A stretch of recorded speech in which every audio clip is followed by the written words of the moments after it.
What is going on, everybody? Welcome back to the channel. Aftersound here, bringing you Genesis League Goals content today, GLS and GLG. We also stream right here on this channel every Tuesday, Thursday, and Sunday morning, so come by and say hello. All right, well, we had an announcement yesterday, a maintenance, unexpected maintenance window, and we have the marketplace officially launching. So let me go ahead and read this from Chatter.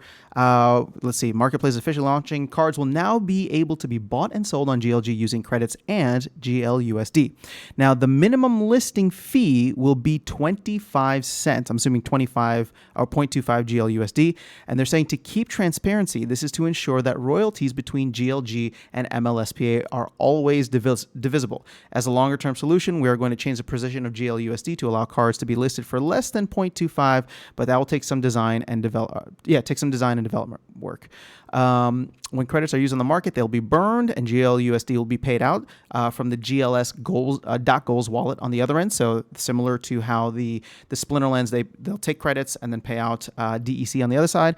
And then this is the first step in building utility and an in-game economy for NFTs in GLG, and a huge milestone for the team. Happy trading, everyone. We will continue to provide community with sprint updates as the team continues to work hard. Okay, so we are, this is April 20, so happy 420. I would say that we're probably still not 8 weeks, but probably about 6 to 7 weeks until we get the game. And again, it could be less than that, but June 6th is the date that they kind of threw out there. So I'm still keeping that in mind roughly.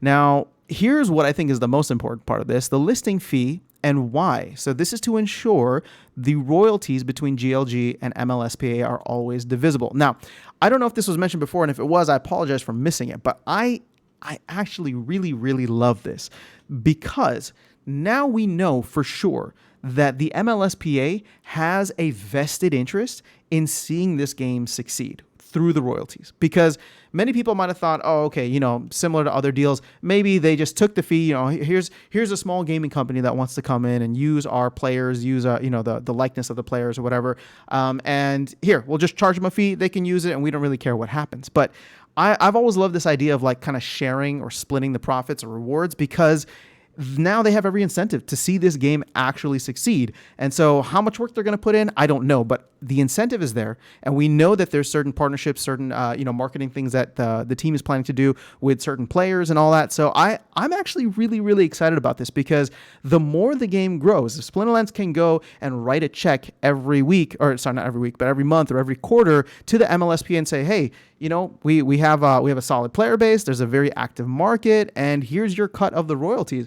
The MLSPA is going to come back and be like, oh, well, this is a pretty good check, right? Or maybe they'll be like, it's not enough, right? Well, but either way, it's just, they're going to look at that and be like, okay, how can we make these checks bigger? What can we do? Again, assuming that they're trying to be a good partner, what can we do to help make these checks bigger, to make this game bigger, so that we ultimately all make a ton more money, right? That's the incentive there.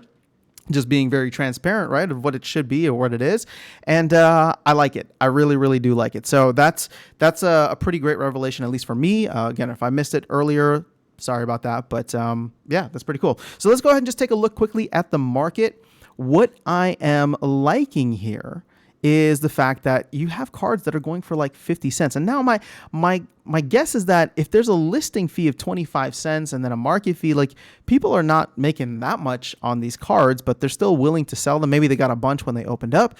But here's the thing. It's like, I can go in, and if I just want to play with a bunch of level 1 cards, I mean, it's 7-on-7. You get a couple more, you get a couple of extra cards for your subs and your reserves and whatever the case is.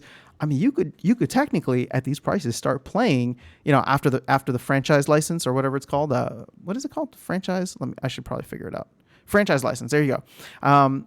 After the franchise license, which is $10, you could probably just spend like another $10 and get the players and play in whatever the bottom league is, right? Similar to what we had with Novice, maybe Bronze. But again, I don't know if the prices stay at these levels. Probably not.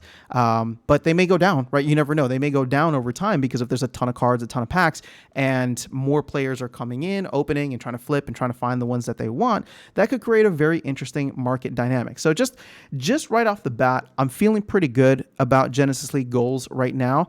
It seems like at this moment in time, it's very affordable to get in. Like you could actually start building out your team right now. You know exactly what positions you need. And a lot of it is just going to be like, okay, well, do I like this guy's stats versus this guy's stats, right? Or, you know what I'm saying, right? Midfielders, do I like this guy's stats versus this guy's stats? How much am I willing to pay? And then the added bonus is somebody's going to come in and be like, dude, I love DeAndre Kerr. I have his jersey. I don't know what team he's on, but it's just like, I love him. I think he's got so much potential. I definitely want to have his card. And you're going to get those people that come in and like sweep the floor on the cards because they want to have that guy as part of their team. So, overall, I find this to be really exciting. This is going to be a whole new game mechanic, a whole new different type of way that the market will operate in terms of just human psychology. And so we're here now. Obviously, it's still very early compared to when the game is out. So I'm not personally doing anything. I'm not buying any cards. I'm not buying any packs. I'm waiting to see a little bit more on the gameplay. But ultimately, I do plan on playing, and I love the fact that I only have a couple of packs, but my goal from the beginning, pun intended, my goal from the beginning was to go and buy specific cards off the market. And it seems quite affordable to be able to do that. So that makes me happy, and that makes me very encouraged about where Genesis League Goals is heading. So let me know your thoughts in the comments below. Are you already starting to look at cards? Are you already starting to potentially collect the ones that you think you're going to need over time? Obviously, we don't know how many BCX and all that stuff. So, I'm not saying that anybody should go out and start doing this, but I am saying that you have the available option now if you want. So let me know your thoughts in the comments below. I'll catch you all in the next video and see you around the game. Take care.